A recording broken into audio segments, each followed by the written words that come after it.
Hi, we're going to talk about taping music. A lot of sheet music comes off of online sources, music notes, kevinweed.com. I have music for sale which needs to be printed out and somehow bound.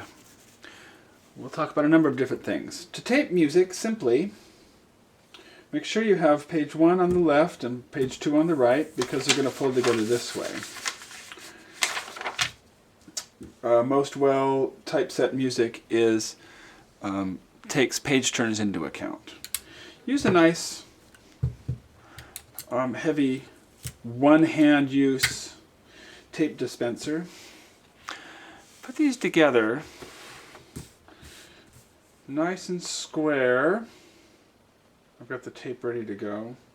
Leave a little gap. See, there's a little gap.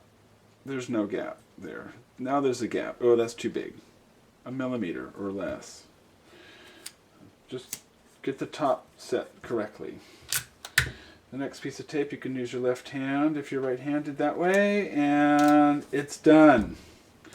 It won't bind. It'll lay flat on the stand up on the music stand without being too bunchy. And that's all it really needs. If you feel you want to secure it more, you can add another piece of tape here. Don't tape the other side. That makes it too stiff and it doesn't fold as well. Now yes, tape eventually tears. But this is usually a temporary measure and is easy to repair, and it does not, it's fairly strong this way. I've used paper tape like this for years. If you have a third page, flip it over. Let me make sure I got the third page here. Page 3. Flip it over and do it this way. Same thing. Put them together nice and square. A little gap to accommodate the folding paper. One at the bottom. And now I have the sticky part of the tape is inside. If you fold it the other way, which of course you may find you want to do, now you've got sticky part on the outside, and that gathers dust and hair sometimes and gets a little annoying. It's not a big deal, but it is a little annoying. Do not do this. Don't overlap the paper, because then you get this effect. It's all lovely, but oh wait, now how do I fold it? Well, I'll just sort of, I'll kind of do, oh wait, this isn't working too well. Oh, now this is sticking up, and when you open it up, it's sort of, it isn't very good. It's kind of ugly that way. I'm just gonna undo it this way, see how good that is?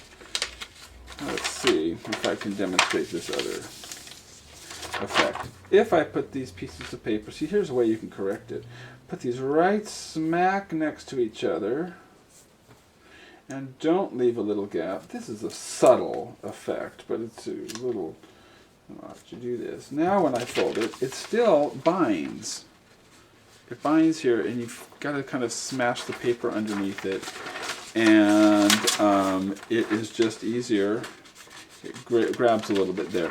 It's just easier if you leave that gap like I suggested. It folds nicely.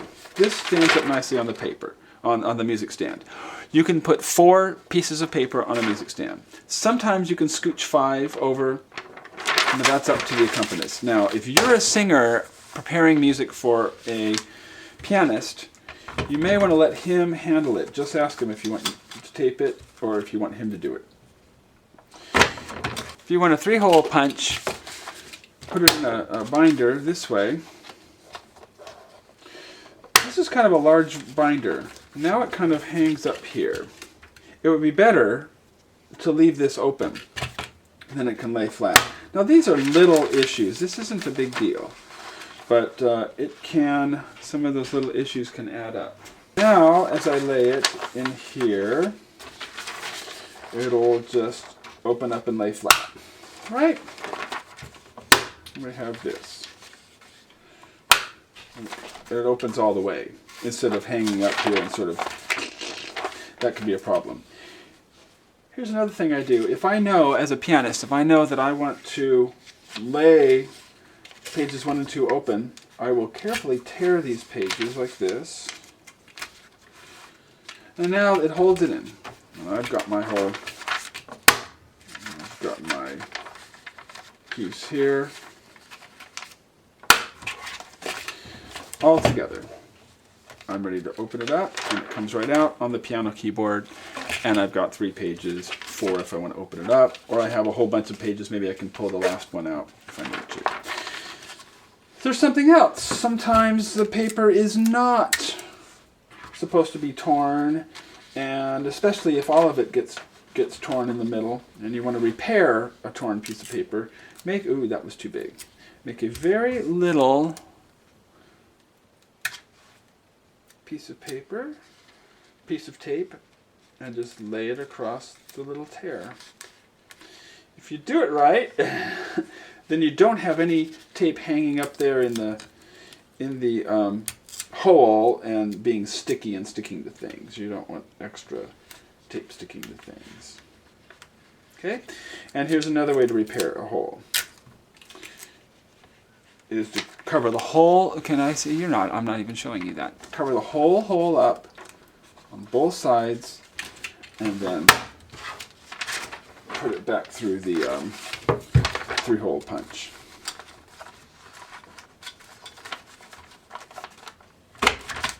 And that makes a new hole surrounded by tape, and that's nice and strong in there. Okay, so you have all those options. Of course, if you do it wrong like I did, now I've got double holes, and that's even weaker. But it's never a problem to fix paper. Here's one more option for you. We always call it the Dennis Castellano style. This is best if you're a pianist going to put a bunch of music in. You simply stack the music back to back the way you want the page turns to work out. Put it in here. Take one little piece of tape and wrap it around the bottom corner. Lay it across the corner, fold it this way, fold it that way. That's enough to hold it. You simply, as you're playing, let me get it in the focus here. I'm playing the piano, I reach up and I just turn the page, and that's all you need. It's the smallest amount of tape. You don't need to tape the whole edge. It's very easy.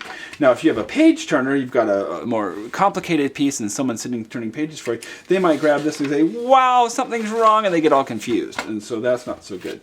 You might put another one up there around the corner, or you can even just put it like this, or tape it the way I said before with a little bit at the top and the bottom. You really have to adapt it to your needs. There are other options. Printing music offline. Sometimes you have the option to print back to back. Then the music is simply printed back to back on one sheet of paper, and you 3-hole punch it and put it in. And the other option is page protectors, which I had a whole stack here for you. Heavy duty, non-glare page protectors. Avery PV119G is an example. There are some with different kind of cutaways to make them easy to put music in or out. This is the best for out-of-doors playing. If I'm playing anywhere outside, even in Carnation Gardens at Disneyland, it's covered, but it's outside. You're in a gazebo, any place where there might be wind. Playing for a choir, a singer, a wedding, who knows where people might want you outside. Put them in page protectors, otherwise the wind just blows your music everywhere. And you put 2 sheets of paper back to back in here, and that's the best way to make it nice and heavy and wind resistant. One more thing. I've had people give me something like this. Here's the music. I'm all, okay, wait a second, oh, here it is. Now, while they're talking to the director, getting ready to sing their song on their lovely audition, I have to mess with the paper, try to get it to stand, and this is nice too. I mean, sometimes it's really bad. Try to stand on the paper, on the music desk, and when I finally get it to stand on the music desk, they want me to play. That 30 seconds or so, I should be spending looking at the tempo mark, any cuts, introduction, where are we ending, all those little things that a singer will do for an audition to show the accompanist how they're singing the song. I need that 30 seconds to look at the music, not be unfolding it and figuring it out. So all of this, preparing music so that it's taped nicely, it lays well in a 3-ring binder or without a 3-ring binder, is just so that the pianist can be giving you the best job that he does. Crabby accompanists are not crabby with you. They just want to do a good job and sometimes feel like they have an impossible task and are trying to have to wade through even more impossible tasks that could be easily avoided. So that is the purpose of this video, and I hope it helps.